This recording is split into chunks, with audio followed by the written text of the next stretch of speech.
This is world champion sprinter Safa Powell, and here he is being studied in a lab to see what makes him so fast. One of the things they observed was his signature toe drag.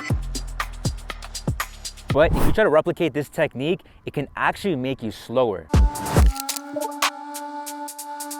If you're not familiar with track, then you might be wondering, what is the toe drag? This is when the sprinter exiting the blocks drags their foot on the ground as it recovers for the next foot strike. The reason they do this is because by having their foot lower to the ground during the start, they can do three things. One, shorten the time the foot spends in the air by keeping it near the ground. Two, attack the ground from a more horizontal angle, which is scientifically shown to improve acceleration. And three, contact the ground with a stiff ankle that keeps their heel off the ground and shortens ground contact times. As a result, dragging your toes has become somewhat of a badge of honor since it indicates that you are as low as possible. But here's why I believe you shouldn't try to copy this technique. Look at this clip of Trayvon Bromell, one of the fastest men in the world. What do you notice? Most will probably say his low foot recovery and toe drag, but there's something else that's going on that's arguably even more important. I'll tell you what this is in a second, but first, let me ask you this. If your goal is to run faster, do you want a more effective acceleration, or do you want to simply drag your foot on the ground? Obviously, a more effective acceleration, yet there's so many athletes who focus on kissing the ground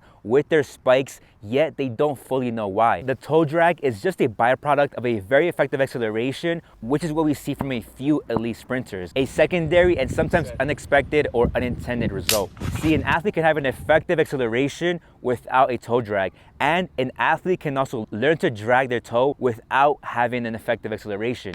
It's a correlation, not a causation. Not all elite sprinters drag their toe, yet they are still fast. Instead of trying to drag your toes, one thing I tell athletes to focus on is flying out of the start. Inside Sprint Cheat Codes, I describe this as getting your first step as far as possible without overstriding. This is what we see Bromell do so effectively in this clip. Flying out of the start and stabbing the ground are some of the major areas that I focus on with athletes in the first couple of steps. If the toe drag happens as a byproduct, then cool. If it doesn't, then who cares? Let me know if you want me to make a video on how to fly out of the start. In the meantime, you can get my cheat codes in the pinned comment down below, and check out this video where I review how to improve your start and acceleration using a scientific test. Click here to see what that is and why elite athletes are using it.